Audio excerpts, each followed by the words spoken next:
ಪುಣೆಯ ಇಂದ್ರಾಯಣಿ ನದಿಯ ಸೇತುವೆ ಕುಸಿತಗೊಂಡಿದ್ದು 4 ಸಾವನ್ನಪ್ಪಿದ್ದಾರೆ. ಹಾಗೆ 51 ಜನಕ್ಕೆ ಗಾಯಗಳಾಗಿವೆ ಅನ್ನೋದರ ಕುರಿತಾಗಿ ಬ್ರೇಕಿಂಗ್ ಅಪ್ಡೇಟ್ ಬರ್ತಾ ಇದೆ. ನದಿಯ ನೀರಿನಲ್ಲಿ ಸಾಕಷ್ಟು ಮಂದಿ ಪ್ರವಾಸಿಗರು ಕೊಚ್ಚಿ ಹೋಗಿದ್ದು ಈಗ ಅವರಿಗಾಗಿ ಶೋಧ ಕಾರ್ಯಾಚರಣೆ ಮುಂದುವರೆದಿರುವಂಥದ್ದು.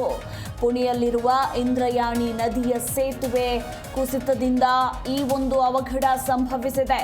ಈ ಘಟನೆಯಲ್ಲಿ ಇದುವರೆಗೂ 4 ಸಾವನ್ನಪ್ಪಿದ್ದಾರೆ ಅನ್ನೋದರ ಕುರಿತು ಮಾಹಿತಿ ಸಿಕ್ಕಿರುವಂಥದ್ದು. ಇನ್ನು ಬರೋಬ್ಬರಿ 51 ಜನಕ್ಕೆ ಗಾಯಗಳಾಗಿವೆ.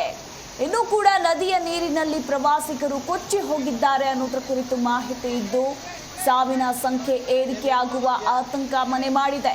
ಕೊಚ್ಚಿ ಹೋದವರಿಗಾಗಿ ಶೋಧ ಕಾರ್ಯಾಚರಣೆ ಮುಂದುವರೆದಿರುವಂಥದ್ದು. ಘಟನಾ ಸ್ಥಳಕ್ಕೆ ಅಧಿಕಾರಿಗಳು ಭೇಟಿ ಕೊಟ್ಟು ಪರಿಶೀಲನೆ ಕೂಡ ನಡೆಸ್ತಾ ಇದ್ದಾರೆ. ಗಮನಿಸ್ತಾ ಇದ್ದೀರಾ ನೀವು ಕೂಡ ದೃಶ್ಯಾವಳಿಗಳಲ್ಲಿ ಸೇತುವೆ ಯಾವ ರೀತಿ ಕುಸಿದು ಬಿದ್ದಿದೆ ಅನ್ನೋದರ ಕುರಿತು ನೋಡ್ತಾ ಇರಬಹುದು. ಪುಣೆಯ ತಲೆಂಗಾವು ಬಳಿಯಲ್ಲಿನ ಇಂದ್ರಾಯಣಿ ನದಿಯ ಸೇತುವೆ ಇದು. ಇನ್ನು ಘಟನೆ ನಡೆದ ಸ್ಥಳಕ್ಕೆ ತ್ವರಿತ ಪ್ರತಿಕ್ರಿಯೆ ತಂಡ ಈಗಾಗಲೇ ತಲುಪಿದ್ದು ಇನ್ನು ಕೊಚ್ಚಿಕೊಂಡು ಹೋದವರಿಗಾಗಿ ಶೋಧ ಕಾರ್ಯಾಚರಣೆ ಕೂಡ ನಡೀತಾ ಇದೆ.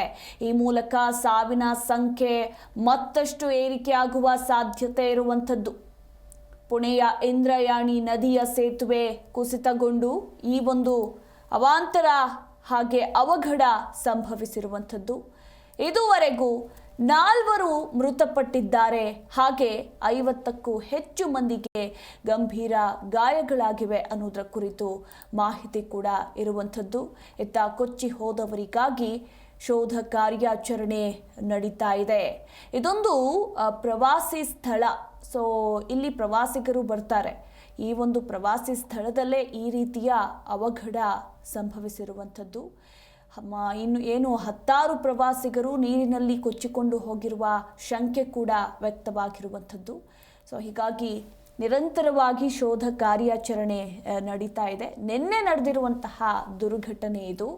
ಈಗಾಗಲೇ ಸ್ಥಳದಲ್ಲಿ ಪೊಲೀಸರು ಕೂಡ ಬೀಡು ಬಿಟ್ಟಿದ್ದಾರೆ. ಇನ್ನು ಅವರ ಪ್ರಕಾರ ಕೆಲವು ಮಂದಿ ಸೇತುವೆಯ ಅವಶೇಷಗಳ ಅಡಿಯಲ್ಲಿ ಸಿಲುಕಿರುವ ಶಂಕೆ ಇದೆಯಂತೆ.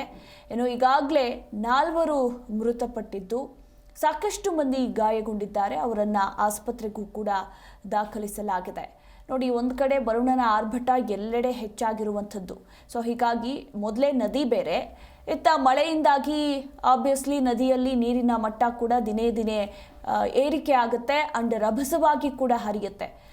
ಇಂತಹ ಸಂದರ್ಭದಲ್ಲಿ ಈ ರೀತಿಯ ಪ್ರವಾಸಿ ಸ್ಥಳಗಳಿಗೆ ಪ್ರವಾಸಿಗರು ಕೂಡ ಹೋಗೋದಕ್ಕೆ ಬ್ರೇಕ್ ಹಾಕಬೇಕು. ಅಲ್ಲಿ ಅಪಾಯ ಇದೆ ಅಂತ ಗೊತ್ತಾದ ಮೇಲೆ ಮಳೆ ನಿಂತ ಮೇಲೆ ಹೋಗಿದ್ರೆ ಆಗ್ತಿತ್ತು. ಬಟ್ ಪ್ರವಾಸಿ ಸ್ಥಳವಾಗಿದ್ದರಿಂದ ಪ್ರವಾಸಿಗರೆಲ್ಲರೂ ಕೂಡ ಹೋಗಿದ್ದಾರೆ. ಆ ಸಂದರ್ಭದಲ್ಲಿ ಸೇತುವೆ ಕುಸಿದು ಬಿದ್ದಿರುವಂಥದ್ದು.